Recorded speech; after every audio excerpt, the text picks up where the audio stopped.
하나님 아버지, 오늘도 말씀 앞에 인도하심을 감사드립니다. 말씀을 통하여 주님이 우리와 동행하심을 배우게 하시고 그 결과로 우리 인생이 살려짐을 아는 시간이 되게 해 주옵소서. 예수님 이름으로 기도드리옵나이다. 아멘. 하나님 말씀 요한복음 11장입니다.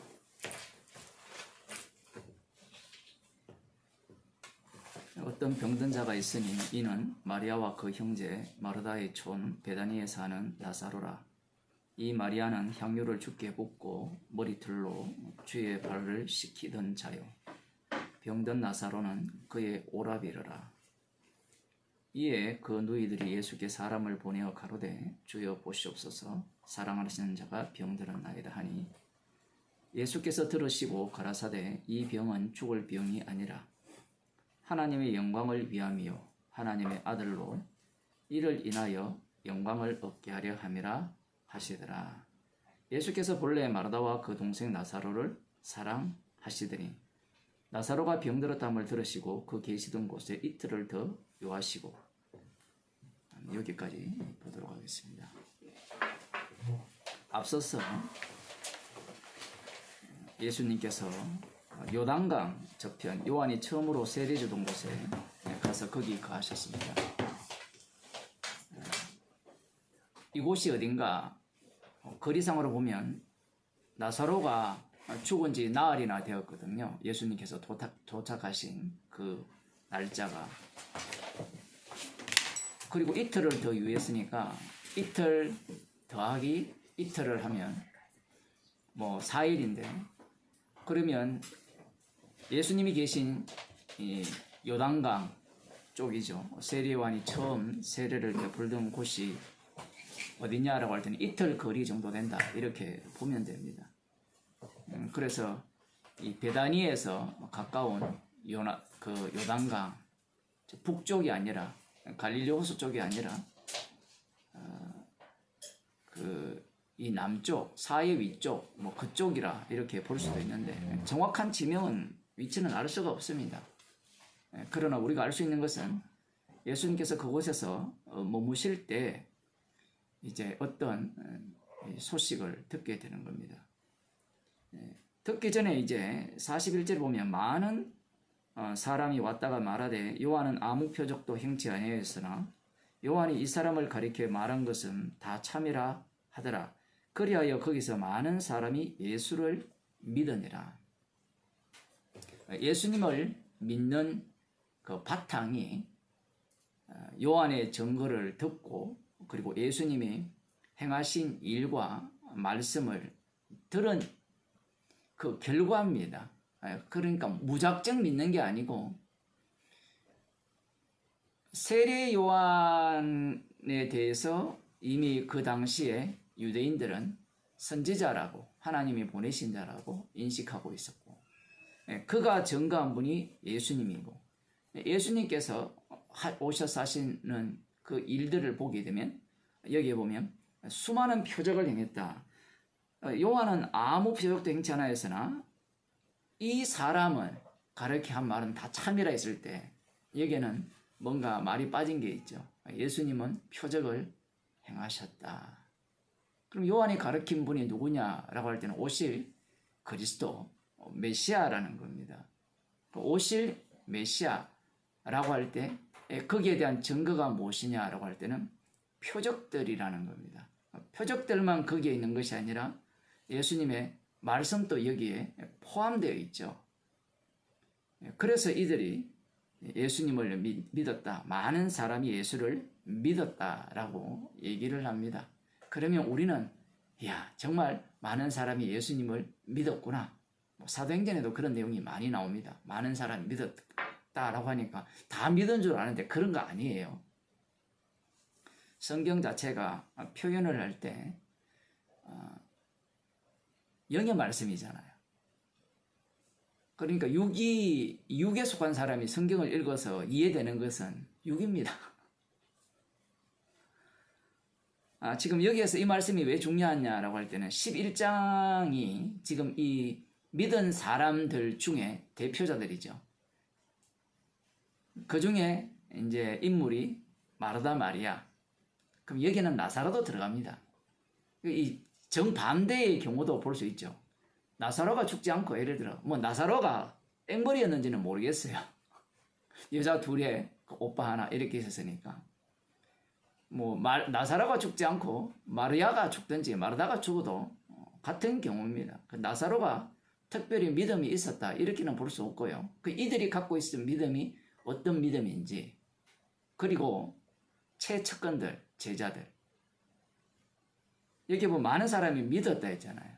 그 믿은 그 바탕이 세례 요한의 증거를 들었고 그리고 그 증거를 받은 예수님 행하신 표적과 말씀을 보고 듣고 믿었다는 겁니다.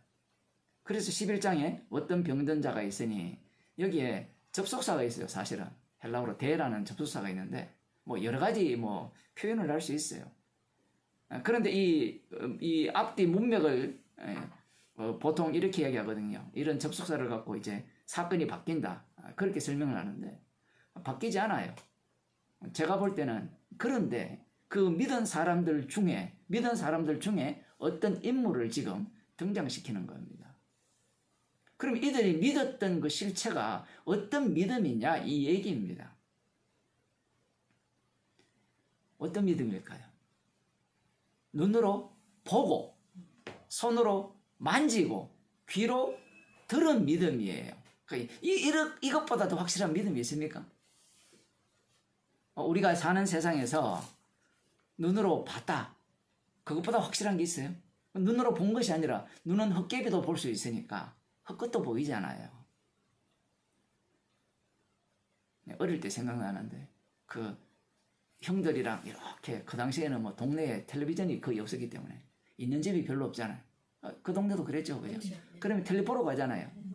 그 당시에는 요즘 무서운 거하고는 하나도 안 무서운 이야기지만 이 무서운 개념도 달라집니다. 그 영화 같은 데 보면 드라마가 옛날하고 지금 달라요. 그때 그 동네에 그 무서운 걸 보고 집으로 돌아올 때 헛걸 보고 전부 놀래가지고 도망친 그런 기억이 있는데 헛개비를 봤다는 건 없다는 거거든요. 없는 걸 지가 이제 겁을 먹고 봤다는데 그게 뭐 진짜 사람이었는지 어쨌든 그 눈으로 보고 헛개비는 만질 수가 없잖아요. 그 만져보고 그 다음 들었어요. 그 이 정도로 확실한 것보다 더 확실한 게 있습니까? 확실한 게 없죠. 자, 우크라이나 지금 전쟁하잖아요. 가서 봤습니까? 질문 한번 해봅시다. 봤어요, 가서? 전쟁 있는 거 맞아요? 있는 거 맞아요? 안 맞아요? 맞아요. 맞다는 근거가 뭐예요? 들었으니까. 네. 텔레비전에 나오는 게 다 가짜라면 어떡할 거예요? 예? 여러분, 그거 다 가짜라면 어떡할 거예요? 그런 생각 해보셨어요? 아니요. 한 번도 안 해보죠. 생각 안 하죠, 그런 거. 왜 안 하는지 알아요? 내가 그만큼 믿을 만한 사람이라는 겁니다. 선악과를 먹었기 때문에 나의 판단은 눈과 귀 그리고 내 머리로서 판단을 내리면 이 판단은 정확하다는 이야기예요. 자기가 하나님이기 때문에 그래요. 얼마 전에 이런 뉴스가 있었어요. 미국의 플로리다에 그 코로나가 엄청나게 번져가지고 난리 났다는 뉴스가 났었어요. 혹시 들어보셨어요? 들어보셨죠? 근데 그 당시에 플로리다에 있었던 분이 아침에 통화를 했는데 그 동네는 아무도 마스크 안 끼고 다녔대요. 가짜 뉴스래요. 왜 제가 걱정을 했거든요. 그분이 LA에 계시다가 그쪽으로 휴가를 가셨는데 지금 몇 달 지났죠 벌써. 통화를 했는데 그 가짜 뉴스래요. 누구 말이 맞아요?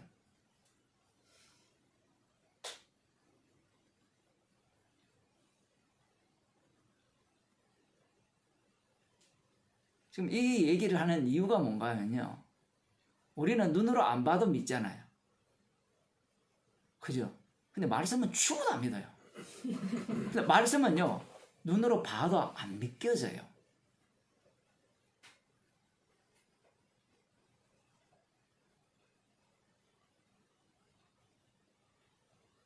인간의 속성 자체는 어떤 식으로 작동하느냐 할 때는 자기가 하나님 행사하는 식으로 작동을 하거든요.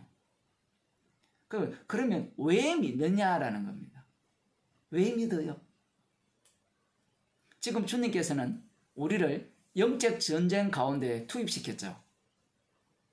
십자가에서 다 이뤘다니까 우리는 탱자 놀고 구경만 하고 천국 갑시다. 이거 없습니다. 피 흘리기까지 싸우는 전쟁에 우리를 합류시켰어요. 그 전쟁은 다 가짜예요. 진짜 전쟁은 폭탄이 떨어지는 전쟁이 진짜 전쟁이죠. 맞아요? 그러면 죽음을 한번 생각해 봅시다. 육체가 죽는 게 진짜 죽음입니까? 안 그러면 예수 그리스도 안에 못 들어가는 게 진짜 죽음입니까? 뭐 배운 건 있어가지고 그죠? 예수님 안에 못 들어가는 게 진짜 죽음이죠 라고 말을 하는데, 그러면 전쟁은 영적 전쟁이 진짜 전쟁입니까? 안 그러면 이 세상에 일어나는 그런 총탄이 떨어지는 그런 전쟁이 진짜 전쟁입니까? 영적 전쟁이 성도가 싸워야 되는 진짜 전쟁이죠. 그러면 그 총탄이 떨어지는 폭탄이 떨어지는 그 전쟁은 뭐예요? 장난에 불과합니다. 그런 전쟁이 벌어지면 무엇이 다 날아가 버리겠어요? 복음이 다 날아갑니다. 복음이 설 자리가 없어지죠. 생존이 우선시되기 때문에. 그것이 우리 현장과 똑같잖아요. 돈벌이가 우선되면, 돈벌이 전쟁에 우선되면 복음이 힘이 있어요, 없어요? 없죠.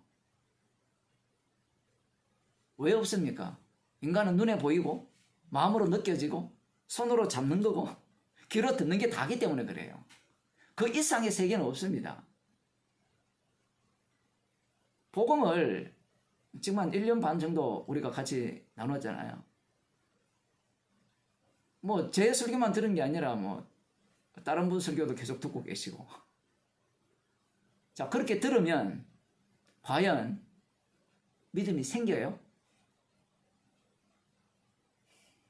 이 질문입니다.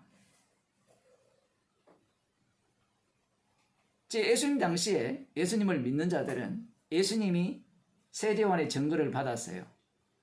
증거를 받았다는 것은 보정수표가 확실한 겁니다. 그래서 예수님을 주시하고 있었어요. 주시하고 있는데 그분이 행하시는 기적들을 보니까 그게 표적이었어요. 자기들이 원하는 표적을 보이는구나. 모세가 예언한 그 선지자구나. 선지자들이 예언한 다윗 왕, 다윗의 씨로 오시는 그분이구나. 새 언약을 세우실 분이구나. 그것이 계속해서 더욱더 확신이 든 겁니다. 어떨수록? 보면 볼수록, 들으면 들을수록. 지금 제가 이 얘기를 왜 하는지 아시겠죠? 그 인간들의 사고방식은 보고 듣고, 이게 우리는 못 보죠. 그러면 성경을 읽잖아요. 성경을 읽으면 배우면 배울수록 더 확실해지고 더 분명해지고. 과연 그럴까요?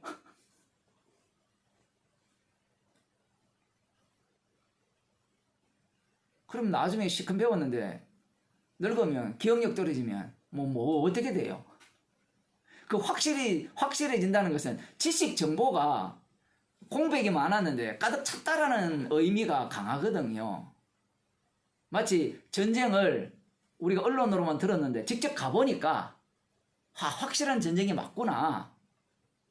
아니면 한쪽에 이야기하는 얘기만 듣지 않고 여러 쪽에서 얘기하는 얘기를 다 들으면서 수많은 사람이 그렇게 얘기를 하니까 전쟁을 하는구나. 이렇게 믿는 것과 뭐가 다르냐 얘기죠. 지금 이들은 이미 누구를 기다리고 있는 중인 거야? 메시아를 기다리는 중입니다. 그 메시아는 제가 누누이 말씀드리지만 자신들의 망상으로 만들어낸 메시아가 아니에요. 말씀의 바탕을 둔 메시아입니다. 그게 왜 문제가 되느냐 이 얘기예요. 지금 그걸 아셔야 돼요. 그 논리를 모르면 지금 이 신약 성경을 다 알고 있는 우리들이 예수님을 믿고 십자가를 붙들고 뭐 죄인임을 인정하면 천국 갈 수 있다는 이 논리가 누구의 논리인 거면 유대교의 논리가 돼요. 예수님을 살해한 논리. 그들이 똑같이 말하죠. 우리는 성경대로 믿는다고요. 그럼 유대인들이 뭐라 해요? 성경대로 믿잖아요. 그러면 누가 성경대로 아니었어요? 예수님이 성경대로 아니었다니까요. 우리들은 예수님이 성경대로인 줄 알지만 예수님이 성경대로 아니에요. 예수님이 성경대로라면 예수님은 지금 자기를 믿는 그들과 하나가 될 수 있어야 돼요.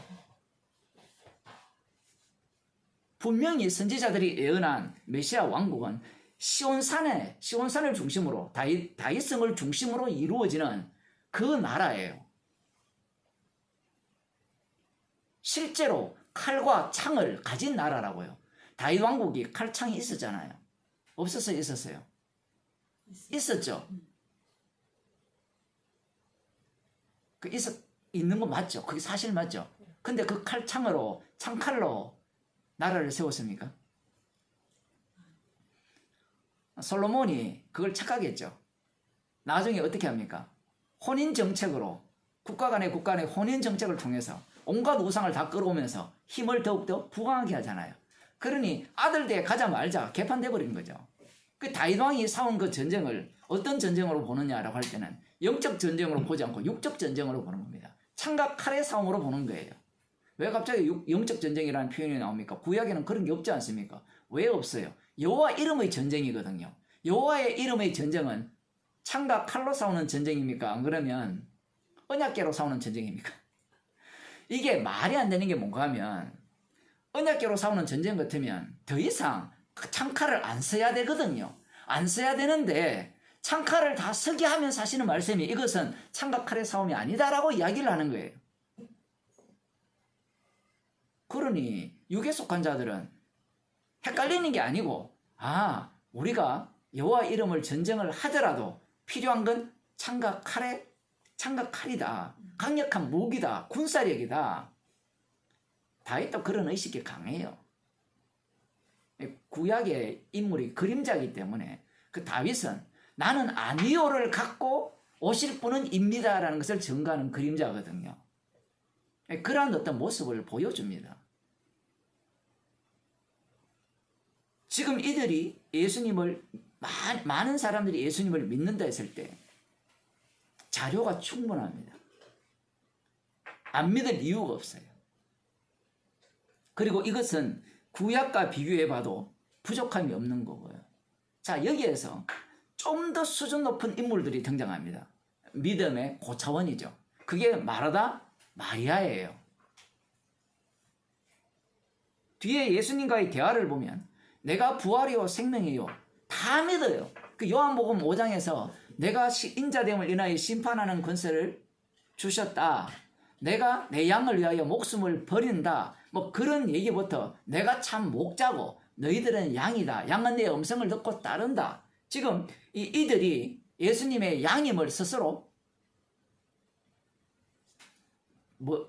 스스로 인정하는 거예요. 자부심을 갖고 나는 예수님의 양이라는 겁니다. 지금 이 예수님과 대화를 보면 나중에 마르다와 마리아의 대화를 보면 안 믿는 게 없어요. 모르는 게 없고 예수님 다 압니다. 다 알아요. 부활날에 살 것도 믿고요.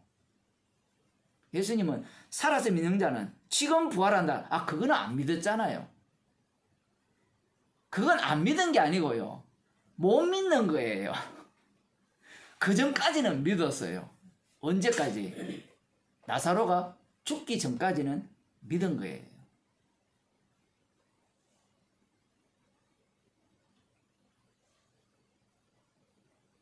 그런데 어떤 병든 자가 있으니 이는 마리아와 그 형제 마르다의 촌 베다니에 사는 나사로라. 그 마리아를 소개하고 이 향유 붓는 사건은 뒤에 등장하고요. 병든 나사로는 그의 오라비르라. 이에 그 누이들이 예수께 사람을 보내어 가로되 주여 보시옵소서 사랑하시는 자가 병들었나이다. 왜 예수님을 사랑하는 자가 병들었다고 사람을 보냅니까? 죽기 전에 와서 고치소서.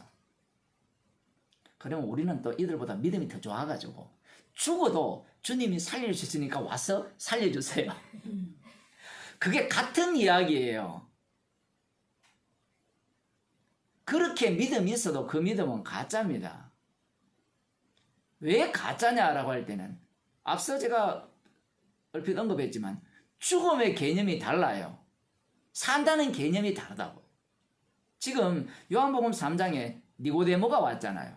니고데모가 예수님과 대화를 할 때 예수님은 영이신 분으로서 대화를 하시죠. 그래서 거듭나야 하나님 나라를 볼 수 있다니까. 니고데모가 그 말씀을 어떤 식으로 이해합니까? 육으로 이해를 하죠. 어떻게 늙은 사람이 다시 엄마 뱃속에 들어갔다가 나올 수 있습니까? 우리들은 칙 하면서 웃지만 우리는 배웠거든요. 양식 있는 사람이기 때문에 니고데모 수준보다 높다고 하지만요. 똑같아요.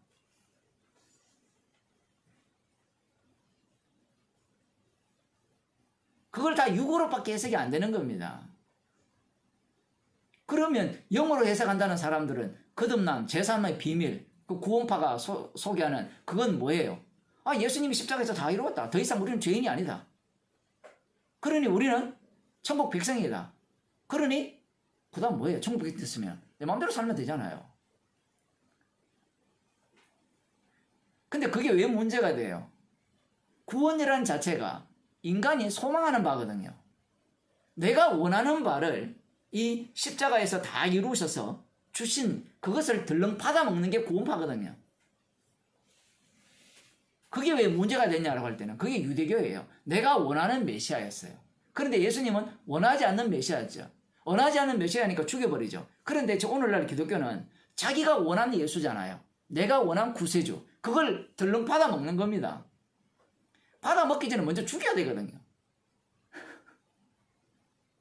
죽여야 된다는 말 자체를 이해를 못해요. 십자가라는 자체가 누가 사건을 일으킨 겁니까? 내가 사건을 일으킨 거거든요. 내가 죽인 십자가잖아요. 자기 부인이 들어있지 않는 복음은 복음이 아니에요. 지금 이 마르다와 마리아가 예수님으로부터 얼마나 말씀을 많이 들었는지 모르겠어요. 그런데 예수님과 대화하는 거 들어보면요. 믿음이 이보다 더 좋은 믿음이 없어요. 그 믿음만 있는 게 아니라 지식도 충만합니다. 이 11장은 다른 사건과 참 달라요. 물론 요한복음 6장에서 제자들이 예수님의 어떤 그 심부름으로 자, 이들을 먹이려면 어떻게 해야 되느냐? 돈도 너무 많이 필요하고 이건 불가능합니다. 빌립이 그런 대답을 하잖아요. 그런 어떤 깜빡깜빡 보이지만 11장 이후 그 다음 제자들과의 대화 속에서 제자들의 어떤 본 모습이 계속 드러나는데 여기에서는 이 좀 멀리 있는 자들이 아니라 앞서 말씀드린 바와 같이 예수님 가장 가까이에서 예수님을 가장 잘 믿는 심지어 예수님이 사랑하는 자 예수님만 사랑하는 게 아니고 이들도 사랑하거든요. 이들도 확신하는 겁니다. 예수님이 우리를 사랑한다.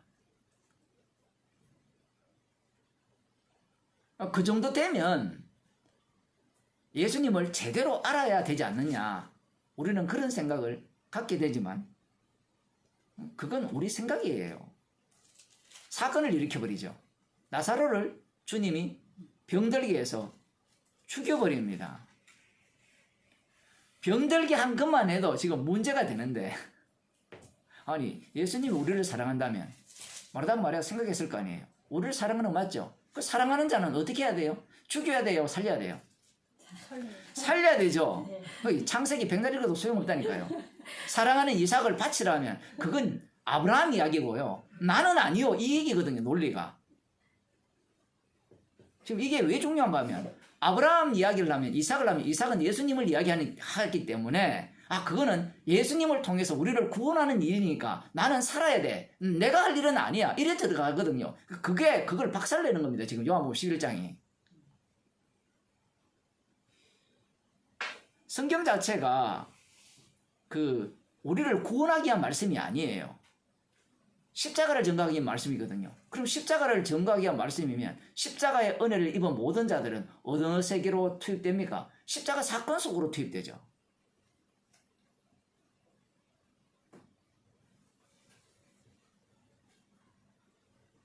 이 마리아와 마리아의 이 모습 속에서 우리의 본심을 알 수 있는 겁니다. 예수님을 믿는 자들의 본심. 그래. 왜 믿느냐? 왜 믿는지는 안 나타나요. 그냥 있을 때는 문제가 없어요. 나에게 문제가 없을 때. 그런데 나에게 문제가 일어나는 순간 내 본심이 드러나는 겁니다. 믿음의 실체가 드러나는 거죠. 지금 자기 오라비가 병들어 죽게 되니까 급히 사람을 보내서 이야기를 합니다. 주여 보시옵소서 사랑하시는 자가 병들었나이다. 이게 다예요. 말이 짧죠. 왜 짧습니까? 기도할 때 왜 기도할 때 짧게 기도해요? 내 마음 아시잖아요. 이 얘기를 지금 무검 처리한 거잖아요. 아니, 예수님이 우리를 사랑하고, 그럼 우리를 사랑한다는 이 말 자체를 이 마르다와 마리아는 어떻게 이해하는가 하면 자기들 마음과 동일할 거로 생각하는 거예요. 그럼 우리 사랑하니까 그 자기들이 사랑하는 방식이 어떤 방식이에요? 병든 자가 병들었으면 예수님이 분명히 표적을 행했다 했잖아요. 기적을 행하셨잖아요. 그러면 예수님께서 눈먼 자를 눈뜨게 했잖아요. 죽은 자도 살리고 38년 된 병자도 고쳤잖아요. 그러면 이 자기 오라버니의 병을 고치지 못하겠어요? 고칠 수 있죠.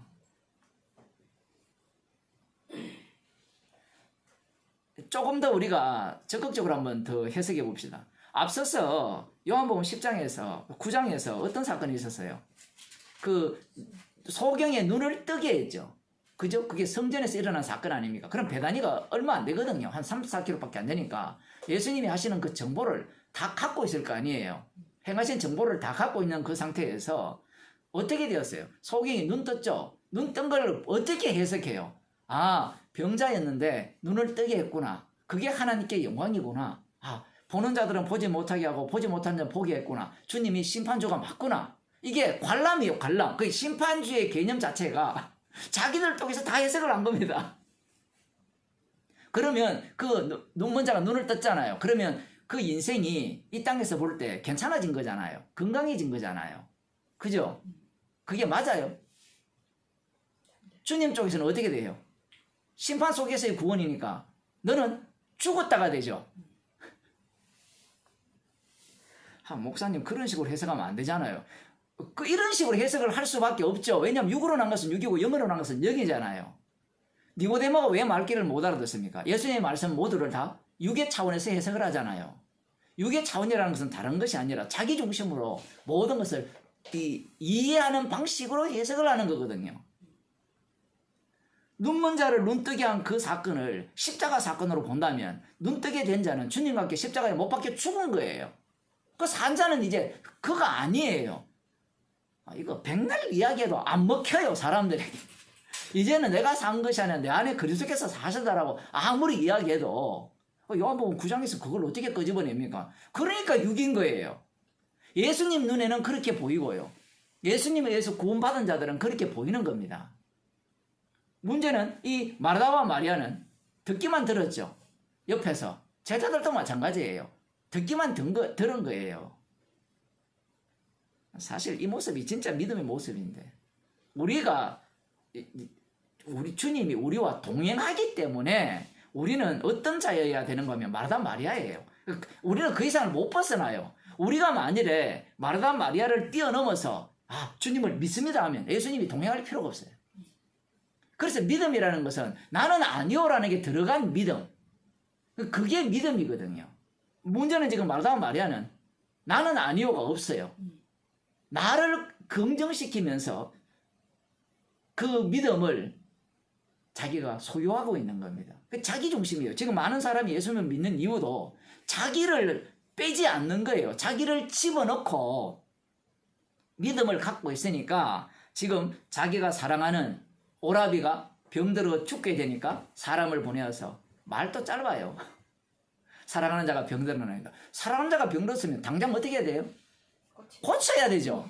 근데 진짜 사랑하는 자가 병들었으면 어떻게 해야 합니까? 이미 사랑했기 때문에 병들어 죽어도 사랑받은 증거죠. 제가 진짜 말도 안 되는 이야기를 하는 것 같아가지고. 믿음으로 그 말도 안 되는 이야기잖아요. 나중에 죽어도 살겠고 하니까 또 어떻게 해석하는가 하면 나사로를 살렸잖아요. 그러니까 죽어도 살겠고를 미션이 더 이래 가는데 이미 산자인데요. 요한복음 5장에서 다 말씀하셨잖아요. 심판하는 권세를 가졌잖아요. 무덤 속에 잠자는 자가 주의 음성을 듣는데 그 무덤의 의미를 중책으로 설명해라 했죠. 뭐 하도 오래돼가지고 1년 넘어가지고 기억도 안 나지만 그 무덤에서 잠잔다니까 우리가 생각하는 무덤은 어디예요? 땅속 이 무덤밖에 생각 안 나요. 지금 모든 인간이 무덤 속에 있는 거예요. 그걸 뭐라 했습니까? 예수님이 회칠한 무덤이라 하잖아요. 회칠한 무덤. 회칠한 무덤이니까 바깥에 있다 생각하는데 회칠한 무덤이라는 것은 쥐가 그 속에 들어서 썩어 빠진 그 바싹 말라 버리는 그 더러운 시체라는 거죠. 뼈다귀밖에 없다라는 겁니다. 그게 이 세계거든요. 예수님께서 지금 하시는 일들은 그런 바짝 마른 뼈를 예수님의 십자가의 능력으로 살리시는 일이에요. 그 살리시다라는 그 살리심 속에 들어가게 되면 자기 자신이 바짝 마른 뼈라는 것을 알죠, 비로소. 진짜 이 땅에 어느 같으면 참 쉽죠. 바짝 마른 경우에서 살았으니까 이제 더 이상 나는 바짝 마른 자가 아니라 이제 뼈도 붙고 살도 붙고 나는 산자라 이렇게 들어가잖아요. 지금 그 의식이 누가 갖고 있는 거? 마르다 마리아가 갖고 있는 거예요. 예수님의 말씀을 들었으니까 내가 길이요 진리요 생명이니 나를 믿는 자는 죽어도 살겠고 뒤에 나오잖아요. 그거 다 알아요. 모르는 게 아닙니다. 자기 양을 위해 목숨을 버린다까지도 알아요. 근데 그 의미 자체가 우리는 목숨을 버린다라고 할 때 대성물로 버린다 할 때 진짜 예수님이 죽으시잖아요. 근데 마르다 마리아는 그건 목자로서 당연히 취할 태도잖아요. 우리는 목자가 안 돼봐가지고 그런 어떤 문화 속에 없으니까 목자가 양을 지킬 때 다윗이 어떻게 지켰습니까? 자기 목숨 걸고 지키잖아요. 그건 지극히 당연한 일이잖아요. 그럼 예수님이 참 목자라면 자기 양을 위해 목숨을 버린다는 말을 당연하게 듣겠죠. 그 목숨을 버린다는 의미가 십자가에 못 박혀 죽으시고 함께 죽이고 자기 양을 만든다로 해석이 가능하겠습니까? 그 불가능한 거예요. 나중에 이렇게 해석해가 알아봐도 소용없어요. 지금 그 이야기를 미리 앞당겨서 말씀하시는 거예요. 그 내용을 다 알아도 말씀에 합류할 수가 없습니다. 왜? 그 암 자체가 누구를 위한 알미이기 때문에, 나를 위한 알미이기 때문에 그래요. 인간은 죽을 때까지 거기서 못 벗어나요. 우리 죽을 때까지 못 벗어나는데 어떻게 구원이 됩니까? 그것은 성령을 주시기 때문에 그래요.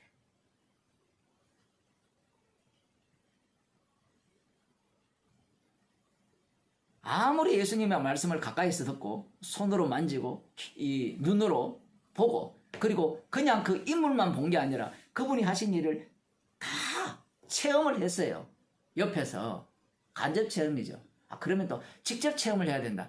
직접 체험이 아니에요. 이거는 죽었다가 살아난 자는 나사로뿐이에요. 왜 이게 중요한가 하면 옆에서 봤잖아요. 봐도요. 그건 남일 뿐이에요. 더 중요한 것은 체험한 당사자도요. 그게 한 10초만 지나도 남 이야기예요. 그때 그랬었지. 간증하는 사람이 계속 간증거리가 없으면요. 어떻게 돼요? 옛날 우려 먹잖아요. 그죠? 그 사기치는 거거든요. 간증을 제대로 하려면 지금 현장에서 일어나야 돼, 계속. 왜냐하면 시간이 지나버리면 그게 남의 이야기가 되기 때문에 그래요. 근데 인간들은 기억 속에 자기를 동일시하죠. 그 사건과. 우리도 그렇잖아요. 여러분이 기뻤을 때 있었죠. 그 기쁨이 얼마 갔어요? 그게 여러분 자신이었어요? 아니었어요? 예? 슬플 때는 어땠어요? 마찬가지죠. 그죠? 뭔가 희망에 차 있을 때 그때는 기뻤는데 지나니까 어때요? 후회가 되고 원망이 되고 그게 뭐 자기입니까? 자기. 이미 지나버렸는데. 근데 그걸 붙들고 있죠, 인간들은.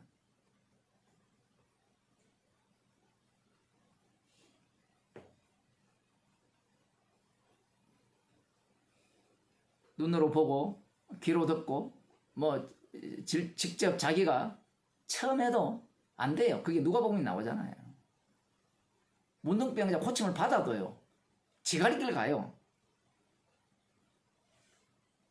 주님의 능력이 임했는데 어떻게 지갈 길 갑니까?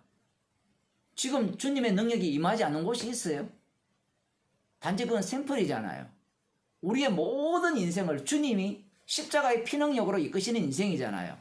그 능력을 체험하고 있습니까?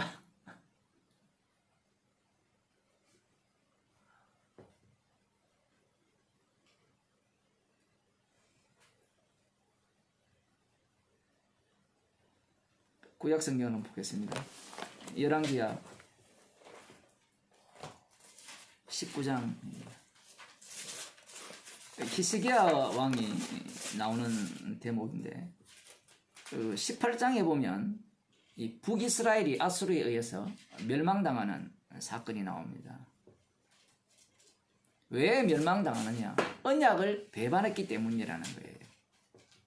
여호와께서 명하신 말씀을 듣지도 않고 행치도 않고 듣지도 않고 행치도 않았기 때문에 멸망을 당했거든요. 왜 듣지 않고 왜 행치 안 했습니까? 이유가 뭘까요? 자기중심이기 때문에 그래요. 아니 내 인생을 왜 하나님 중심으로 가야 됩니까? 여러분 그런 생각 안 들어요? 내 인생은 나의 것이지 주님의 것이라고 누가 생각하겠어요? 지금 우리가 북이스라엘을 볼 때 언약을 배반하고 말씀을 듣지도 않고 순종치도 않았다, 행치도 않았다 하니까 이 나쁜 놈들, 우리는 그럴 수 있다? 뭘 그러긴 뭘 그래요? 모든 게 나 중심인데. 그래서 멸망당했거든요. 그럼 멸망당한 이 모습을 보면 남유다 쪽에서 어떻게 판단을 해야 되죠? 왕은 판단자거든요. 재판관이란 말이에요. 솔로몬 왕이 재판을 했잖아요. 그 판단자인데 이것을 어떻게 판단을 해야 됩니까? 하나님께서는 언약대로 이루시기 위해서 북이스라엘을 멸망시켰구나. 그래서 율법대로 살지 않으니까 멸망당하는 것은 율법대로 되어지는구나. 신명기 율법대로 그대로 이루어지는구나. 이야, 언약의 하나님만이 진짜 하나님이시구나.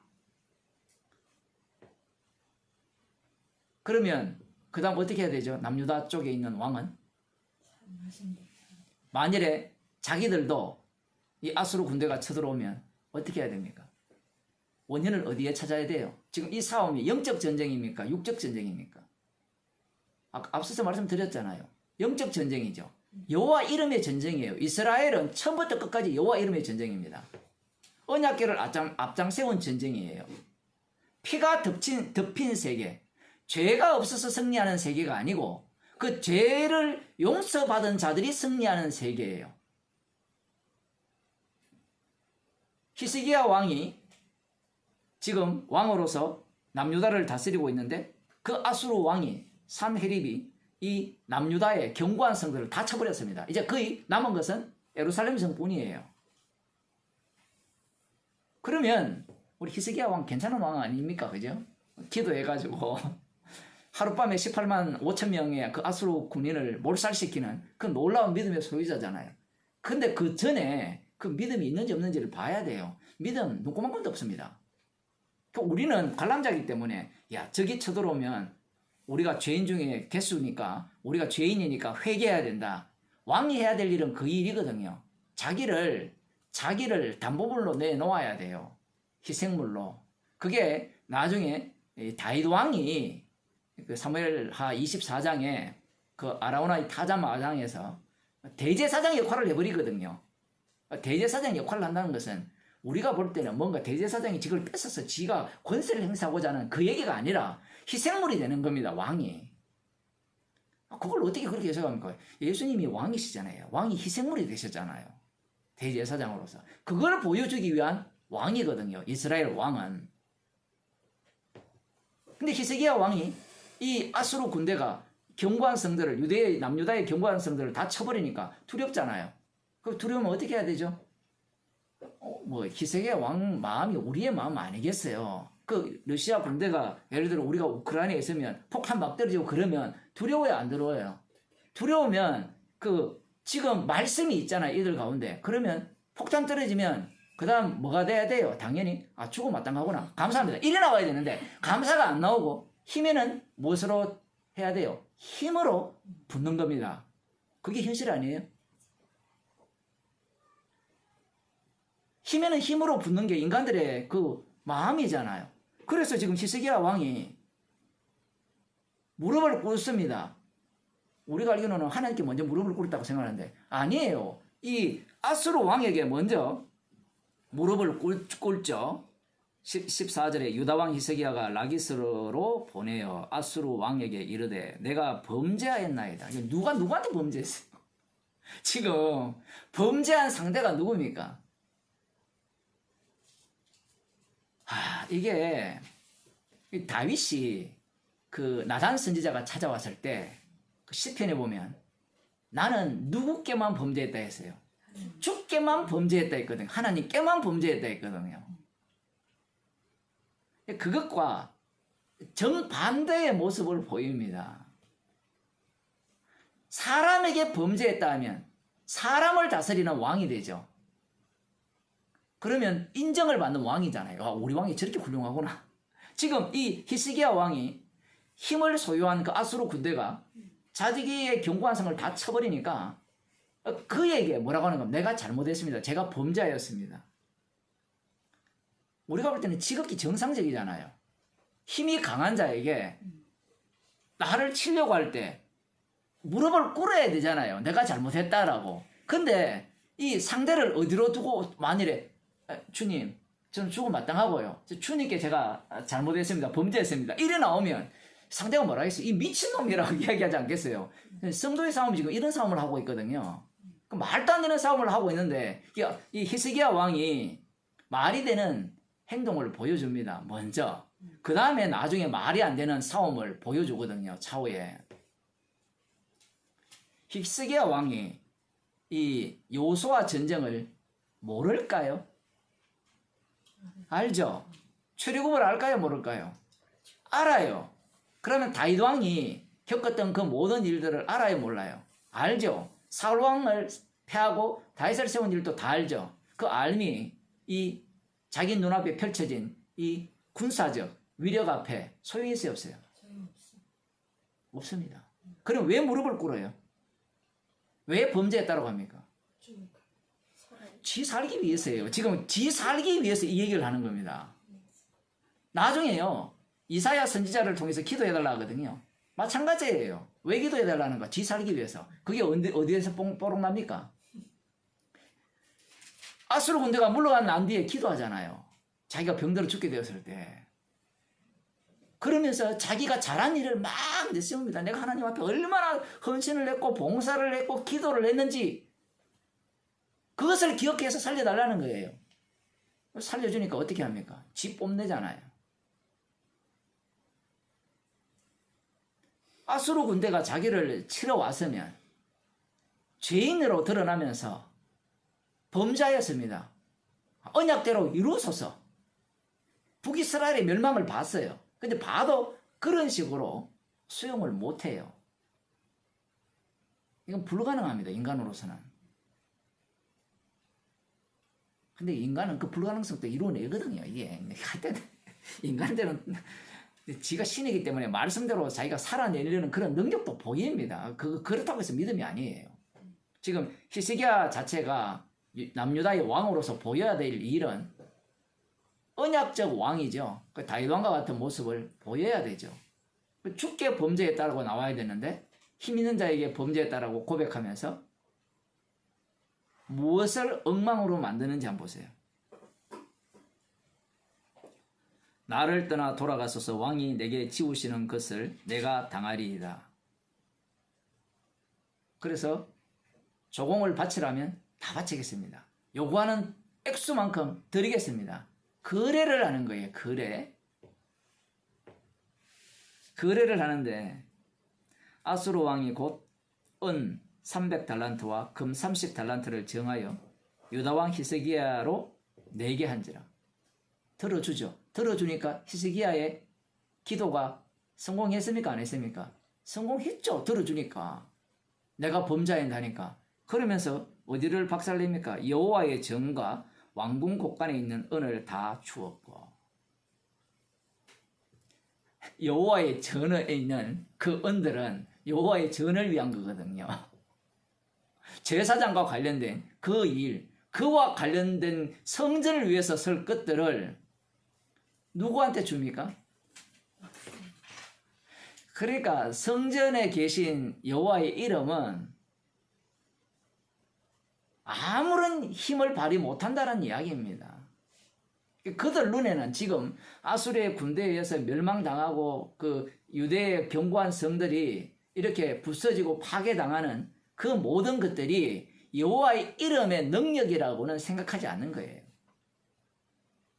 여호와의 이름이 성전에 계시다면 히스기야가 그 은을 갖고 갈 때 반 죽여야 되지 않습니까? 그러니까 우리들이 생각하는 게 그거예요. 그 주님이 하시는 일 중에 아주 강력한 일이 하나 있어요. 내어버려 두사예요. 그 방치죠, 방치. 아주 무서운 말이죠. 근데 우리는 그 방치를 뭐라 봐요? 아무것도 안 한다고 봐요. 내가 그 복음과 상관없이 살더라도 주님 아무것도 안 하네. 아무것도 안 하는 게 아니고 내가 버려둔 거예요.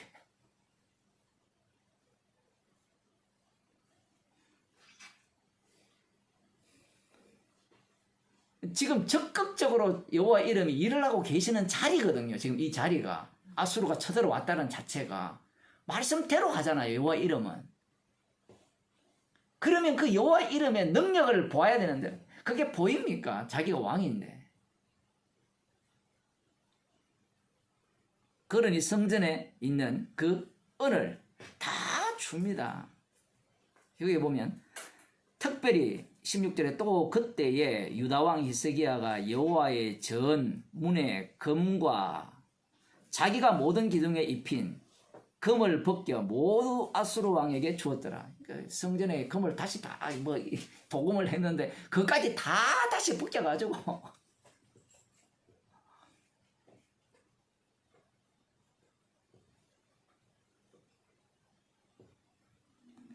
아수르 왕이 다르단과 람사리아와 랍사게로 대군을 거느리고 라기스부터 예루살렘으로 가서 히스기야 왕을 치게 하며 다시 쳐들어왔어요. 그걸 해결이 안 돼요. 그 히스기야는 그걸로 끝이 날 줄 알았죠. 그 돈 받고 물러갈 줄 알았는데 하나님께서 이미 그 모습 자체를 보고 언약의 하나님이니까 심판을 해야 되거든요. 그래서 다시 쳐들어왔습니다. 여기 보면 이제 이사야가 등장하거든요.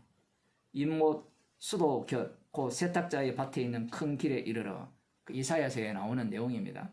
자, 저희가 왕을 부르매 hil기야의 아들 국내 대신 엘리야긴과 스긴과 셈나와 아삭과 아들 사간 요아스가 저에게 나아가 쭉 나오거든요. 그래서 20절에 보면 네가 싸울 만한 계교와 용력이 있다고 한다마는 이는 입에 붙은 말뿐이라 네가 이제 누구를 의뢰하고 나를 반역하였느냐. 그 반역했다는 겁니다. 누구를 의뢰하고 반역했느냐. 이제 네가 저 상한 갈 때 지팡이 애굽을 의뢰하도다. 그 누구를 의뢰하고 있어요? 애굽을 의뢰한다는 거죠.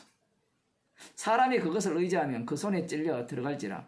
애굽왕 바로는 무릇 의뢰하는 자에게 이와 같으니라. 너희가 혹시 내게 이르기를 우리는 우리 하나님 여호와를 의뢰하노라 하리라마는 히스기야가 여호와의 산당과 제단을 제하고 유다와 예루살렘 사람에게 명하기를 예루살렘 이 단 앞에서만 숭배하라 하지 아니하였느냐 하셨나니 이제 너는 내 주 아수르 왕과 내기하라. 네가 만일 그 말 탈 사람을 낼 수 있다면 나는 네게 말 2,000표를 주리라 하면 조롱을 합니다. 히스기야가 지금 처음에는 이 아수르 왕에게 굴복을 했다가 지금 여기에 보면 애굽이 등장하고 이렇게 하는데 어쨌든 그 아수르를 배반했습니다. 그런데 조롱을 하죠. 조롱을 하는데 상대가 먼저 앞서가 버립니다. 네가 여호와 하나님을 의뢰하겠다마는. 그러니까 지금 성전에 은을 다 이렇게 받쳐놓고 나중에 어떻게 합니까? 제단 여기에 보면 우상 숭배하지 말라 이렇게 쭉 조치를 내리는 거예요. 왜 이렇게 할까요? 살기 위해서요. 살기 위해서. 문제는 하나님께서 이렇게 히스기야가 한 일을 보고 아수르 군대를 물리치는 게 아니에요. 철저하게 여호와의 이름을 위해서 물리치는 겁니다. 그러니까 히스기야 왕은 착각이에요. 자기가 기도해서 들어준다고 생각하거든요. 여기에 보면 25절 네가 어찌 여호와의 뜻이 아니고야 내가 어찌 여호와의 뜻이 아니고야 이제 이곳을 멸하러 왔겠느냐. 여호와께서 전에 내게 이르시기를 이 땅으로 올라가서 쳐서 멸하라 하셨느니라. 이 말이 진짜일까요? 거짓말일까요? 아수르 군대를 몽둥이로 섰거든요. 실제로 몽둥이로 서서 올라가라 했다라는 게 말까지 맞아요. 근데 문제가 뭔가 하면 올라가서 지금 교만을 떨고 있는 거예요. 그 교만 떨으라고 지금 몽둥이로 서는 겁니다. 그래야만 이 유다를 기점으로 하여서 아수르를 멸망시킬 수 있기 때문에. 이건 재밌어요. 이건 신약 시대도 똑같습니다. 복음을 땅끝까지 전하잖아요. 땅끝까지 전하면 그 복음 전하는 자로 인하여서 지옥 갈 자들이 계속해서 만들어져요. 그들이 시비를 걸거든요. 복음을 전하면. 물론 복음 전하자가 먼저 시비를 걸지만 복음을 전하게 되면 그들이 시비를 겁니다. 꼭 그런 방식이에요. 지옥 보내기 위해서 성도들을 땅끝까지 복음을 전하게 하는 겁니다. 물론 그 속에서 영생육식으로 작정된 자들은 다 구원 속으로 들어오지만 우리는 구원되는 데만 관심이 있기 때문에 아무도 구원 안 되더라. 그 땅끝까지 이르러 왜 복음을 전합니까? 지금 이 논리를 계속 갖고 있는데 그런 거 맞죠? 아무도 안 믿더라는 거예요. 원래 안 믿어요. 근데 우리의 인식 구조는 정인이 되는 데 있는 게 아니라 구원되는 데 있기 때문에 아무도 안 되니까 나 입 다물고 살래 이러는데 주님이 가만 안 둡니다. 자기 백성을.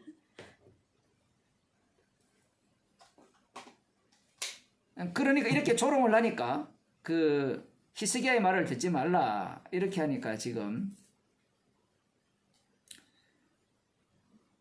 36절에 그러나 백성이 잠잠하고 한 말도 대답지 아니하니 이는 왕이 명하여 대답하지 말라 하였음이니라. 내가 범죄하였나이다. 여기에서 지금은 좀 태도가 바뀌었죠. 그러면서 히스기야에게 나아가서 랍사게의 말을 고하고 19장 히스기야 왕이 듣고 그 옷을 찢고 굵은 배를 입고 여호와의 전에 들어가서 처음부터 이래 들어가면 안 돼요. 왜 안 들어갔을까요? 처음부터 이렇게 안 들어갔을까요? 거래할 거리가 있기 때문에 그래요. 아니 바칠 저쪽에서 아무리 많은 걸 요구한다 하더라도 줄만한 그러한 어떤 은금이 있기 때문에 지금 성전에 안 들어가요. 우리 같으면 성전부터 먼저 들어가겠어요. 그 은도 안 읽고. 주님께서 이런 절차를 밟게 하는 겁니다. 구약 자체가. 그러면 우리가 딱 이런 모습으로 살아요. 뭐 있을 때는 있는 걸 의지하죠. 그 다 떨어 먹으면 어떻게 합니까? 무릎을 꿇는 거예요. 예. 그렇다고 해도요, 주님 그거 안 들어요. 그 주님의 응답은 그래 없어서 들어준 게 아니고 십자가에서 다 이루었기 때문에 들어준다라는 식의 응답이 되거든요. 그러면서 이제 베옷을 입고 아모스의 아들 선지자 이사야에게 보냅니다. 저희가 이사야에게 이르되 히스기야의 말씀이 오늘은 곤란과 책벌과 능력의 날이라. 당시에 히스기야가 그 선지자가 있었거든요. 이사야 선지자가 이전부터 있었거든요. 우리 같으면 당장 보내지 않겠어요? 왜 안 보내는 거면요, 별거 없어서 그래요. 우리가 볼 때는 이사야 선지자가 대단한 것 같잖아요. 그죠? 그런데 그렇게 대단했다면 당연히 히스기야 왕이 선지자를 찾겠죠. 제 말 이해되시죠? 그게 우리가 생각하는 것보다 대단하지 않다는 겁니다. 엘리야도 마찬가지고 엘리사도 마찬가지고 우리가 보기에는 대단한 것 같은데요, 권력자들이 보기에는 아무것도 아니에요. 왜냐하면 그 선지자들이 권력을 막 행사하면, 힘을 막 발휘하면 능력만 행하지 말고, 능력 행하는 거는요 그때뿐이에요. 그건 의미가 없습니다. 그건 잠시 먹는 문제 해결이잖아요. 그런데 궁극적으로 모든 것은 어디에서 나와요? 힘에서 나오잖아요. 그 힘을 소유하면 주목을 하는데, 지금 이사야 선지자가 우리가 볼 때는 대단한 선지자 같지만 히스기야 보기에는 대단하지가 않는 거예요. 안 그러면 처음부터 이사야를 찾아가죠.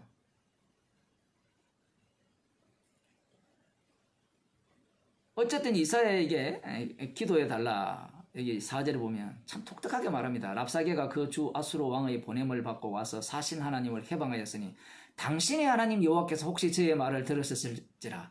당신의 하나님 여호와께서 그 들으신 말을 위하여 인하여 꾸짖으셨다 하니 당신은 이 남아있는 자를 위하여 기도하소서.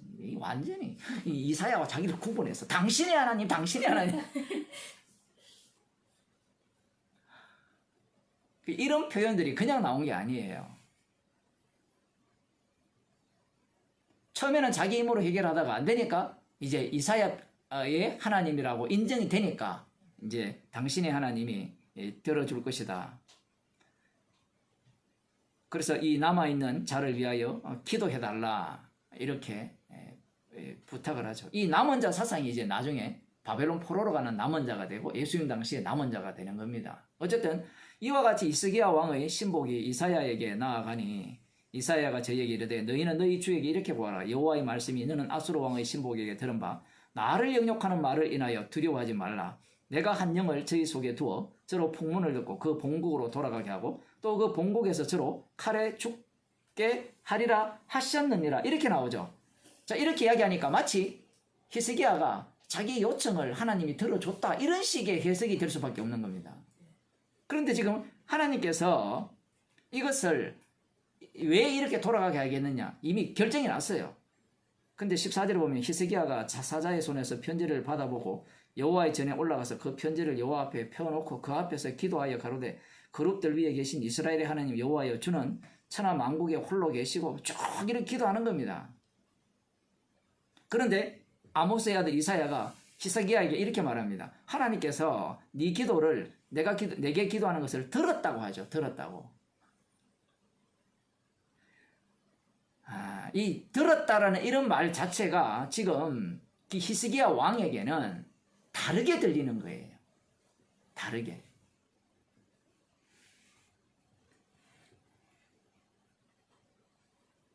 그러면서 이제 그 아수르에 대해서 하나님께서 심판하겠다라는 내용을 말씀을 하시거든요. 그 28절에 보면 네가 내게 향한 분노와 네 교만과 말이 내 귀에 들렸도다. 그러므로 내가 갈고리로 네 코를 깨고 자갈을 내 입에 먹여 너를 오던 길로 끌어 돌이키리라 하셨나이다. 즉 이렇게 하나님께서 이 아수르를 치겠다고 하시면서 34절 봅시다. 내가 나와 나의 종 다윗을 위하여 이 성을 보호하여 구원하리라 하셨나이다. 내가 나와 나의 종 다윗을 위하여. 우리 같으면 히스기야를 위하여 이렇게 나올 건데 지금 히스기야를 빼버리죠. 나와 다윗에게 하신 언약이죠. 다윗의 등불입니다. 그것 때문에 이 성을 구원하겠다는 거예요. 그러면 히스기야 왕의 기도가 소용없습니까? 들었다는 말이 거짓말입니까? 그게 아니고요. 듣긴 듣죠. 듣긴 듣는데 그걸 어떤 통로를 통해서 들어버립니까? 다윗과 한 언약을 통해서 들어버리죠. 문제는 히스기야 왕이 자기 기도를 들었다는 거예요. 그렇게 인식하는 겁니다.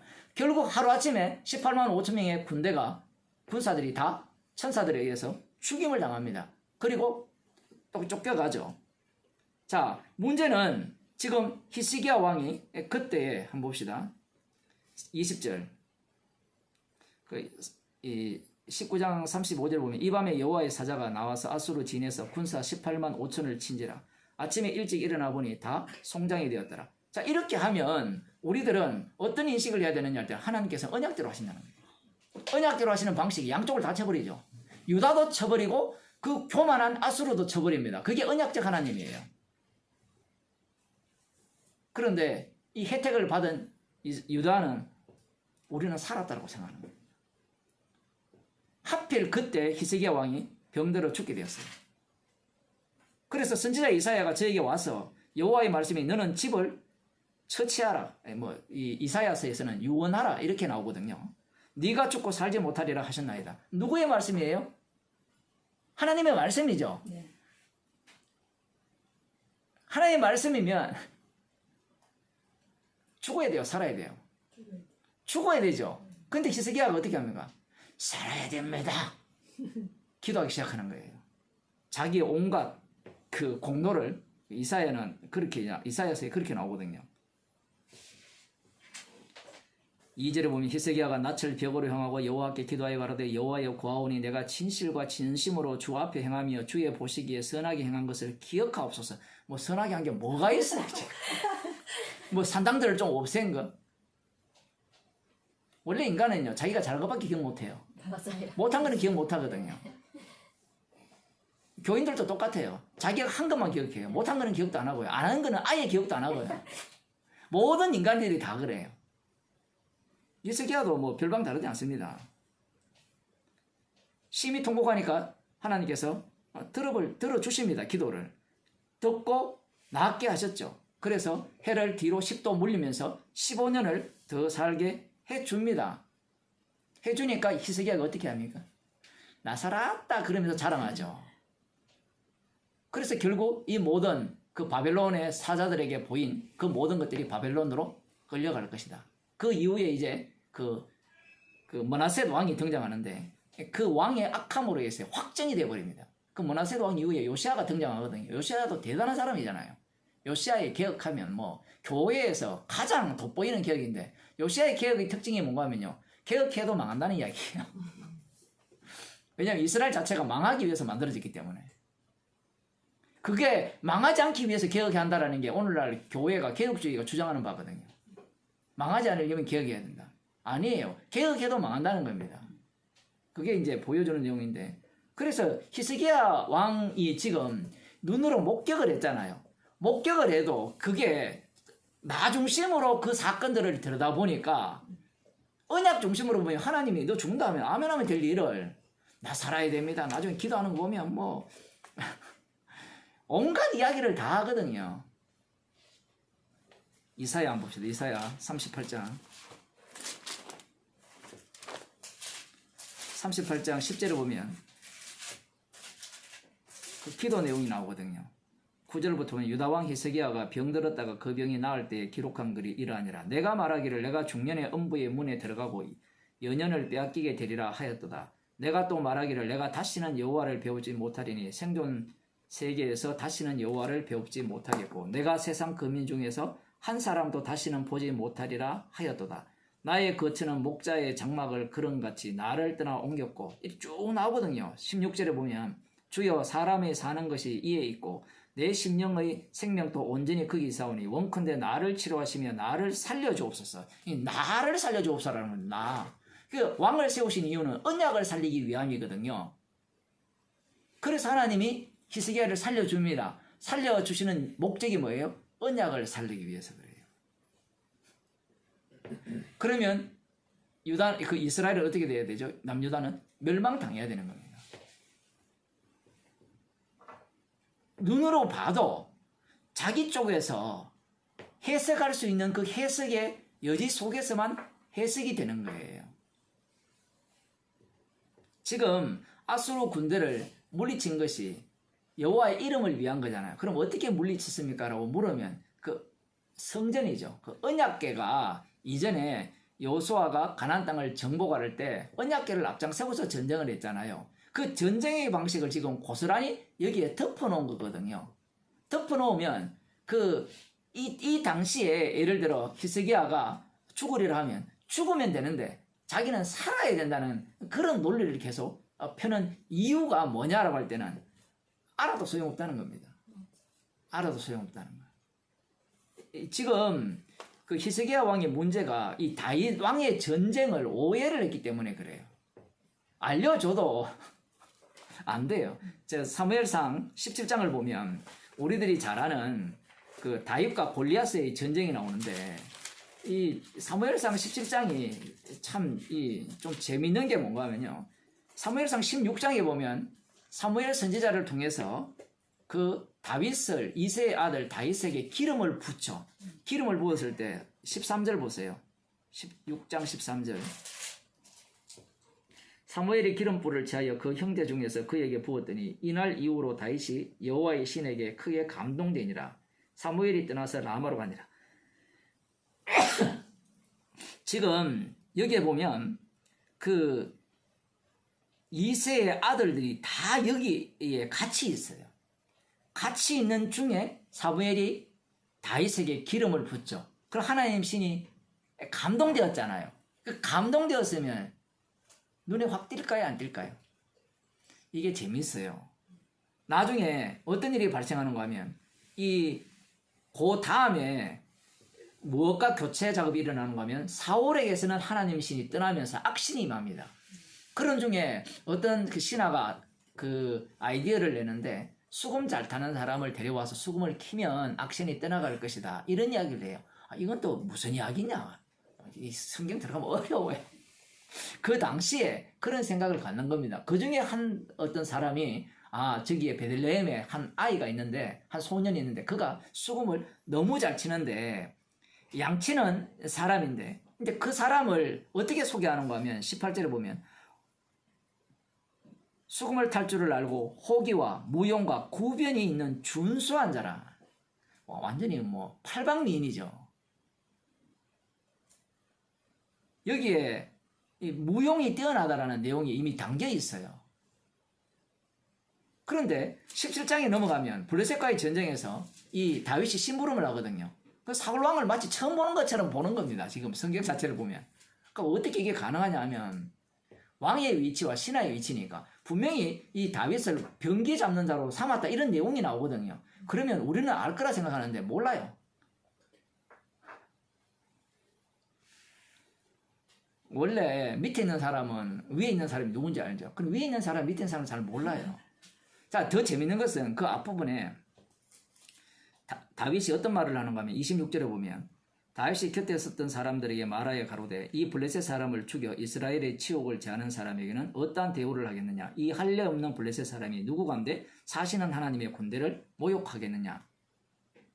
이 다윗이 지금 이 골리앗이 조롱하거든요. 할례 없는 자가 조롱을 하니까 쫄고 있잖아요. 쫄고 있는 상태에서 다윗이 이렇게 말을 하는 겁니다. 여호와의 군대, 우리는 여호와의 군대고 저들은 할례 없는 자고 우리는 할례 있는 자라는 겁니다. 이것은 내버려 둘 수 없다는 이야기고 그런 가운데 이제 장령 엘리압이 다윗이 사람들에게 말하는 말을 들었어요. 그러니까 이 장령이 엘리압이 노를 바라요 하죠. 노를 바라죠. 자, 그 사무엘 선지자가 왔을 때 사무엘이 유명합니까? 유명하지 않습니까? 유명하죠. 근데 사무엘 선지자가 왕으로 기름을 부었어요. 다윗을. 그러면 형들이 어떻게 해야 되죠?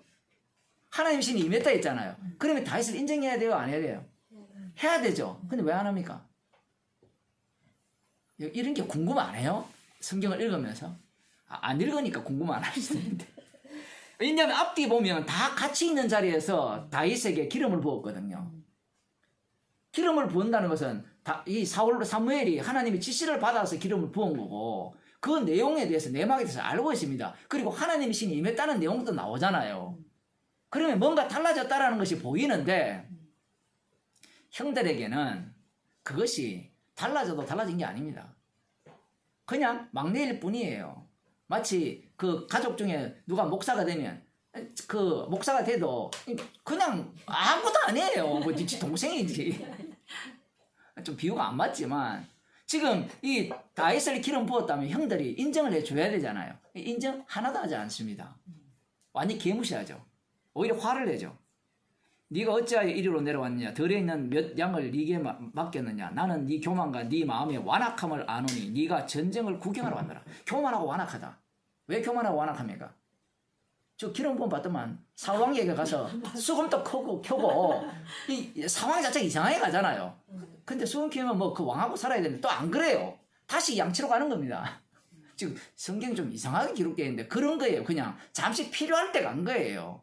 필요할 때 갔다가 다시 양치로 가는 겁니다. 양치면서 그 일을 전업으로 하는 거예요. 지금 형들은 그러면 다윗은 왜 전쟁에 안 나갔느냐? 지금 내용을 들여다보면 다윗은 전쟁할 용사가 아니라는 거예요. 소년이라 하거든요. 우리가 볼 때는 아까 용감하다 했잖아요. 용모가 뛰어나고 뒤에 또 나오거든요. 그런 내용이 쭉 나오는데 그런 것들이 형들이 보기에는 별것 아니에요. 무슨 얘기인가 하면 네가 하는 일은 우리들도 다 하고 너보다 더 잘한다는 얘기입니다. 이렇게 조롱을 하죠. 자기 집안이 가장 먼저 멸시를 합니다. 그러면 집안에서만 다윗을 멸시하느냐? 아니죠. 이제 이 다윗이 한 말을 사울 왕에게 고하니까 사울이 다윗을 보고 이렇게 대답을 합니다. 22절에 보면 다윗이 사울에게 고하되 그를 인하여 사람이 낙담하지 말 것이라. 주의 종이 가서 저 블레셋 사람과 싸우리이다. 사울이 다윗에게 이르되 네가 가서 저 블레셋 사람과 싸우기에 능치 못하리니 너는 소년이요 그는 어려서부터 용사입니다. 말이 맞아요? 틀려요? 맞죠? 아니 너는 소년이고 사울왕이 보기에도요 사울왕과 다윗이 싸우면 누가 이길 것 같아요? 사울왕이 이겨요. 사울왕이 얼마나 키가 큽니까? 아시죠? 사울왕을 뽑을 때 키가 남 어깨 위 머리가 하나 더 있는 사람이에요. 그 사람도 골리앗을 볼 때 두려워서 덜덜 떨고 있는데 지금 다윗이 이렇게 이야기하니까 자기가 보니까 소년이에요. 소년. 이 군사도 아니에요. 근데 상대는 어려서부터 군사훈련을 받은 자고 다윗은 목자였고 게임 자체가 안 된다는 겁니다. 그 무시하는 거예요. 그러자 다윗이 뭐라는 거면 다윗이 사울에게 고하되 주의 종이 아비의 양을 지킬 때에 사자나 곰이 와서 양떼에게 새끼를 움키면 내가 따라가서 그것을 치고 그 입에서 새끼를 건져내었고 그것이 일어나 나를 해하고자 하면 내가 그 수염소를 잡고 그것을 쳐 죽였었나이다. 마치 삼손 같죠? 그런 생각 안 듭니까? 근데 이 내용을 형들이 알아요 몰라요? 알죠? 아는데 알아도 어떻게 해요? 개무시하죠. 우리가 볼 때는 납득이 안 되잖아요. 지금 이 납득이 안 되는 게 사사기도 마찬가지예요. 삼손이 그렇게 하더라도 유대인들이 삼손을 팔아먹잖아요. 3,000명의 군사를 끌고 와서 그 대적인 블레셋과 치는 것이 아니라 누구와 칩니까? 삼손을 잡으러 왔거든요. 여호와께서 붙이시는 전쟁을 삼손을 붙이는 하나님께서 구원하라고 보낸 그 삼손을 블레셋에게 붙이는 전쟁을 해버립니다. 눈으로 보고 경험하고 체험해도 아무 소용없어요. 이미 자기 마음속에는 답이 정해져 있기 때문에 그래요.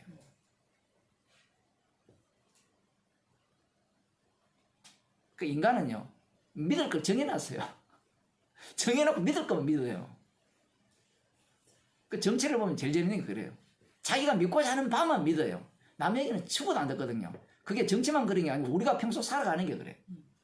그 제가 아는 어떤 동네에 그 제가 아는 아주 가까운 사람인데 그 동네에 보이스피싱이 연락 와가지고 당신 그 돈을 한 3천만 원인가 3,500만 원 나한테 이렇게 이체를 하면 이자를 10% 준대요. 10%면 엄청나거든요. 7%만 해도 엄청나잖아요. 엄청난 건 맞아요. 저는 잘 모르겠습니다만은 하여튼 엄청 은행이 한 1.5%밖에 안 됐거든요. 1.2% 하니까 갑자기 이 사람이 눈이 동그래지고 돌아버린 거예요. 그래서 새마을금고 가가지고 그 돈을 이체를 하려고 할 때 그 이사장하고 말렸어요. 만유를 했어요. 새마을금고가 농협이가 어디 뭐죠. 절대로 안 된다고. 이건 보이스피싱이다라고 아무리 해도 너희들이 이거 내 돈인데 왜 너희들이 나를 막느냐. 얘가 손금을 확 하는 순간 사라졌어요.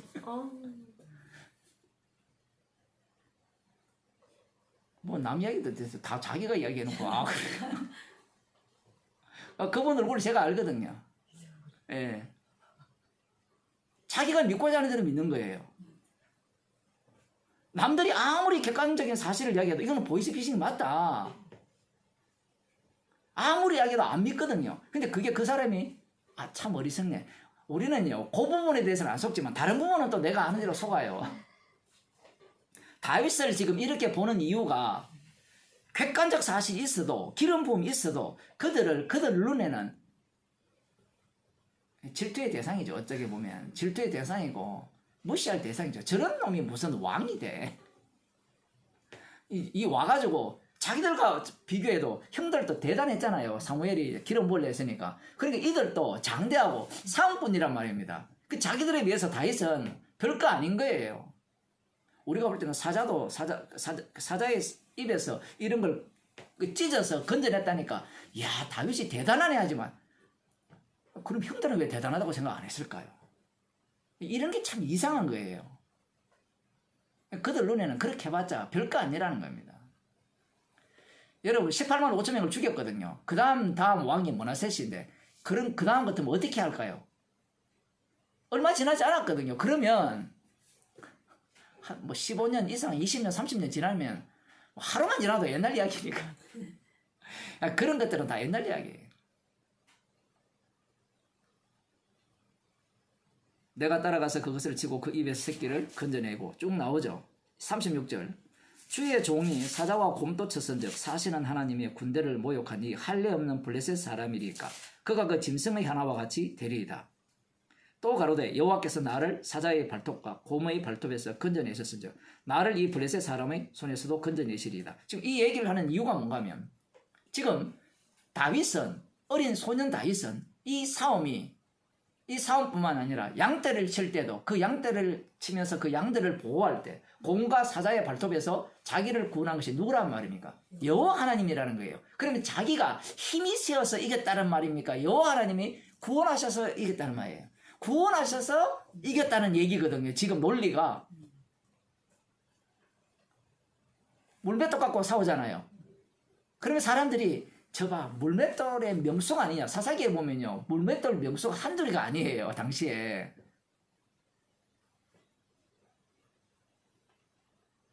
물맷돌이라는 이 자체가 얼마든지 무기가 돼요. 아무 무기가 아닌 게 아니에요. 그 돌에 맞아서 죽을 수도 있잖아요. 정통으로 급소를 찌르면. 그런 실력 가진 사람이 한둘이가 아니에요. 있음에도 불구하고 왜 나서지 않았고 왜 그러냐라고 할 때는 그들은 힘의 싸움으로 보기 때문에 그래요. 지금 다윗은 힘의 싸움이 아니라 할례 없는 자와의 싸움, 여호와의 군대와 저들은 진멸의 대상이죠. 진멸받을 자들의 그 자니까 이 전쟁은 승리한 전쟁이라는 거예요. 왜냐하면 여호수아가 가나안 땅에 들어가기 전에 이미 여호와의 군대 장관이 앞장서서 들어갔거든요. 이미 여호와께서 그렇게 말씀하셨어요. 여호와의 사자가 앞장서서 이 땅을 이미 다 점령을 한 겁니다. 점령한 걸 점령하는 전쟁이에요. 표현을 하면 점령한 걸 점령하는 전쟁이니까 얼마나 쉬운 전쟁입니까? 우리가 사는 세상이 그렇거든요. 이 십자가로 완료한 세상에서 복음을 전하니까 그 고난 받는 것이 얼마나 쉽습니까? 이렇게 미움 받는 것이, 나그네로 사는 것이. 다윗은 그런 안목으로 지금 이 전쟁을 보고 있는 거예요. 누가 무시하죠? 이스라엘의 왕인 사울 왕도 무시하고 자기 형제들도 무시하고 아무도 인정 안 합니다. 그 다음 또 누구로부터 멸시당하는가 하면 41절 블레셋 사람이 점점 행하여 다윗에게로 나아오는데 방패에 든 자가 앞섰더라. 그 블레셋 사람이 둘러보다가 다윗을 보고 업신여기니 이는 그가 젊고 붉고 용모가 아름다움입니다. 이거 완전히 방탄소년단 애들 같아. 걔들도 좀 늙었지만 지금 10대 소년이잖아요. 이 예송이가 나한테 전쟁을 한다고? 그러니까 업신여기죠. 그러면서 블레셋 사람이 뭐랍니까? 다윗에게 이르되 네가 나를 개로 여기고 막대기를 가지고 내게 나왔다. 막대기하고 물맷돌을 갖고 오시니까 완전 개거든요. 개로 취급하느냐. 그러면서 그 신들의 이름으로 다윗을 저주하고 또 이르되 내게로 오라. 내가 네 고기를 공중의 새들과 들짐승에게 주리라. 그런데 다윗이 뭐랍니까? 다윗이 블레셋 사람에게 이르되 너는 칼과 창과 단창으로 내게 오니와 나는 만군의 여호와의 이름으로 네가 모욕하는 이스라엘 군대의 하나님의 이름으로 네게 가노라. 그 다윗이 전쟁을 할 때 칼과 창의 싸움이 아니었다는 겁니다. 여호와 이름의 전쟁이었다는 거예요. 그러면 그 이후에 다윗이 왕이 되고 그 여러 과정 속에서 전쟁은 모두가 다 어떤 전쟁이어야 되는가 하면 창과 칼의 전쟁이 아니라는 이야기예요. 힘의 전쟁이 아니라는 겁니다. 사람의 전쟁이 아니라는 거예요. 그러면 아까 히스기야가 아수르 군주가 쳐들어왔을 때 어떤 전쟁으로 나와야 되죠? 다윗의 전쟁으로 나와야 되는데 어떤 전쟁? 힘의 논리를 먼저 보입니다. 그 이후에 기도해서 잠시 이 다윗이 하는 그 여호와 이름의 전쟁을 살짝 맛보게 하는데 결국은 그 왕 자체는 이스라엘이 원하는 왕이잖아요. 그 하나님이 세우신 다윗 왕이지만 그 속에는 이스라엘이 원하는 왕을 담아놨습니다.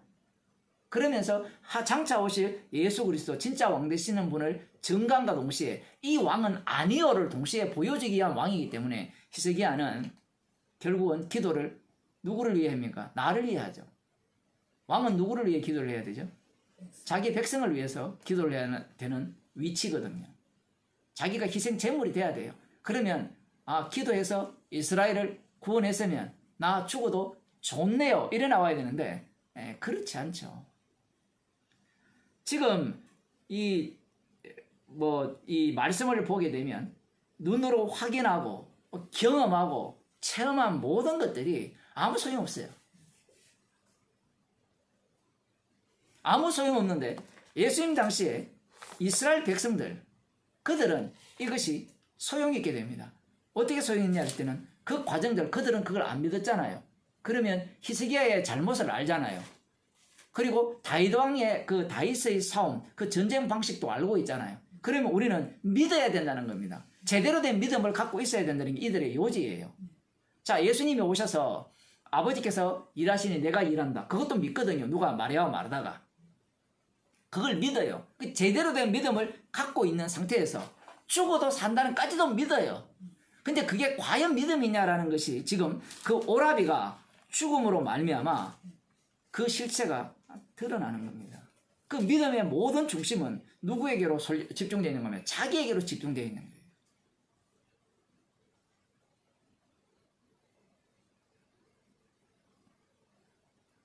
그런데 예수님은 뭐라고 답변하십니까? 하나님의 영광을 위함이야. 여기 보면 예수께서 들으시고 가라사대 이 병은 죽을 병이 아니라 이렇게 나오잖아요. 그러면 상대들이 뭘로 들을까요? 아, 죽을 병, 그 죽음이 뭔지 그 의미에 대해서 이 세상 방식이잖아요. 이 세상 방식의 언어로 이해하는 겁니다. 그럼 우리는 답을 알기 때문에 부활했구나, 죽었다가 살아났구나 이런 논리를 펴잖아요. 이 예수님께서는 이 말씀을 하심으로 말미암아 핵심이 죽을 병이 아니다가 아니라 하나님의 영광을 위함이요 하나님의 아들로 인하여 하나님의 아들로 이를 인하여 영광을 얻게 하려 합니다. 어떻게 영광을 얻을까요? 죽은 자 살렸어. 우리는 이런 논리로 들어가거든요. 병들어서 죽게까지 기다렸다가 가셔서 살려서 영광 받겠다. 뭐 대부분 주석이 그래요. 설교도 그렇고. 이 아들이 영광 받는 자리는 십자가에 달려 죽으시는 자리밖에 없습니다. 이 사건을 계기로 이제 예수님을 본격적으로 죽이려고 하고 바로 십자가 사건으로 직진합니다. 그러면 그 십자가 사건의 완료성을 보여주기 위한 나사로고요. 동시에 지금 이 나사로의 죽음을 통해서 내가 예수님을 믿는 것이 얼마나 헛되고 가짜인가를 동시에 보여주는 거예요. 그 육으로 난 믿음입니다. 쉽게 말하면. 눈으로 듣고 보고 요한 1서에 나오거든요. 우리가 눈으로 보고 귀로 듣고 손으로 만져봐라. 그럼 만져도 뭐 믿음이 생겨요? 안 생겨요? 안 생기죠. 성령이 오셔야 됩니다. 십자가신 주님이 성령을 보내주셔야만 믿음이 생기는 게 아니라 믿음 속에 살죠. 믿음 속에 사니까 마르다와 마리아는 어떤 인생이 될까요? 성령이 오면 눈으로 이들이 오빠를 살리는 걸 봤으니까 믿습니다. 이게 안 된다니까요. 지금 그게 안 됨을 이미 전제를 다 깔아놨잖아요. 근데 우리는 이 마르다와 마리아가 오빠를 살리는 걸 보니까 이제 예수님은 죽어도 살겠고 살아도 믿는 자는 영원히 죽지 않을 것이다 라는 것을 믿습니다. 이 믿습니다를 지금 날리기 위한 사건입니다. 그게 유기예요. 그 성령이 오면 뭐라고 할까요? 그러면 나 믿음 없다고 하죠. 나는 아니오라고 나온다고 해요. 근데 우리는 성령 왔다라는 이것도 뭐 지가 다 결정을 해버리니까 할 말이 없어요.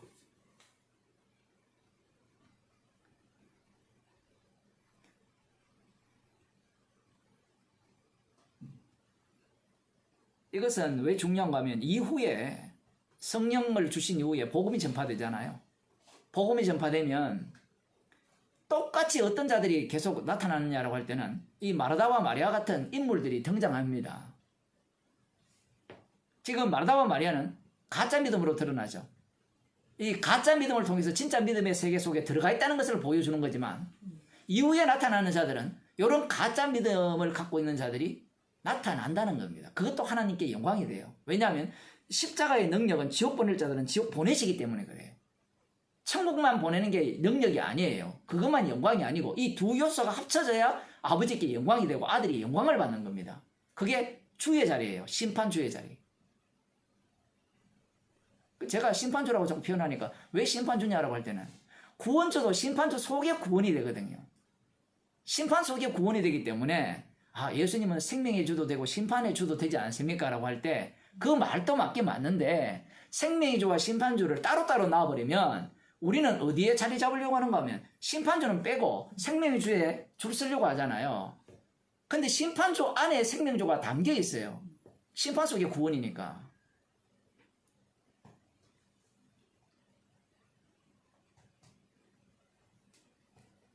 결국은 내가 필요한 걸 챙기기 위한 믿음이라는 거죠.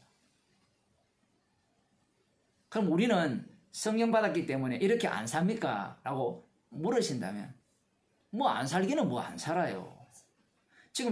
지금 성령을 주시면 우리는 십자가의 그 용서하신 은혜를 아는 인생이 되는 거예요. 죄인이 된다는 겁니다. 아, 죄인이 그러면 되면 되겠네요. 되면 되는 게 아니고 죄인 되게 하시면 나중에 어떤 믿음의 모습으로 드러날 수 있느냐라고 할 때는 가라면 가고 오라면 오죠. 지금 그 얘기가 무슨 얘기인가? 히스기야가 너 죽을 거라면 죽이세요. 이게 백부장의 믿음이에요. 그 요소가 같이 들어가 있는 겁니다. 그게 십자가의 능력이에요. 그래서 마르다가 마리아가 나중에 이 나사로도 죽이려고 하잖아요. 나사로 때문에 예수님을 믿는 자들이 워낙 많아지니까. 그 나사로가 성경에 기록 안 돼 있어요. 그 나사로가 기록 안 돼 있으니까 아, 죽이려고 해서 피했다. 그래서 요한이 기록하지 않았다. 아니, 죽음이 두려워서 무슨 피하고 숨고 난리가 있어요. 복음을 전하다가 주님과 함께 죽게 하는 것이 성령의 일인데 그게 사도행전에 나타난 증인들의 모습이잖아요. 그러면 주님이 죽이시면 죽이세요. 그게 끝이에요. 그러면 또 우리는 질문하고 싶은 게 당신은 그래 죽일 수 있습니까? 죽을 수 없다 이야기했는데 지금까지. 이러한 어떤 말씀의 의미를 자꾸 자기를 중심으로 보고 듣고 이해를 하기 때문에 납득이 안 되는 거예요. 그 자기 구원 챙기는 자들이 제일 못 믿는 게 뭔가 하면 이런 말은 쉬워요. 나는 마리아처럼 믿음이 없어요. 이거는 쉬워요. 그래서 믿음 없는 자를 믿음 있게 만들어서 죽여버립니다. 그거는 싫어하죠.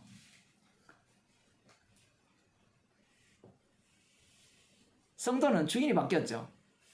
히스기야는 구약의 인물이기 때문에 여전히 자기가 주인공으로 행세를 하려고 합니다.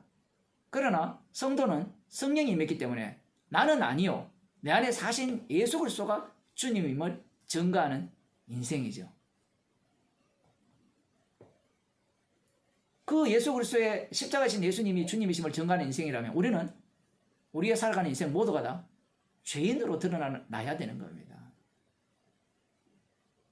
죄인으로 드러나려면 내가 말씀을 배웠다, 들었다, 소용있어요, 없어요? 없어요. 그 성도의 특징이에요. 소용없다는 이야기를 할 수 있는 자가 성도입니다. 이 제자들도 개판이거든요. 제자들도 말귀를 못 알아들어요.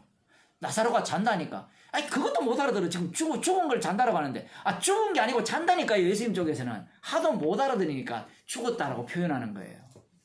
상대가 지금 육이니까 영하고 안 통하잖아요. 그러니까 예수님이 육적으로 말씀을 하니까 못 알아듣는 거예요. 기도합시다. 하나님 아버지, 눈으로 보아도 귀로 직접 들어도 손으로 만져도 아무리 많이 배워도 지식을 축적해도 믿음이 없는 자로 드러나게 하셔서 십자가의 능력이 우리 가운데 역사하셔서 우리의 구원을 이루시고 생명으로 우리를 이끄셔서 주님의 증인으로 삼아주심을 감사드립니다. 날마다 믿음 없는 자로 드러나게 하셔서 십자가가 밝히 보이는 인생으로 저희들을 인도하여 주옵소서. 예수님 이름으로 기도드리옵나이다. 아멘. 아멘.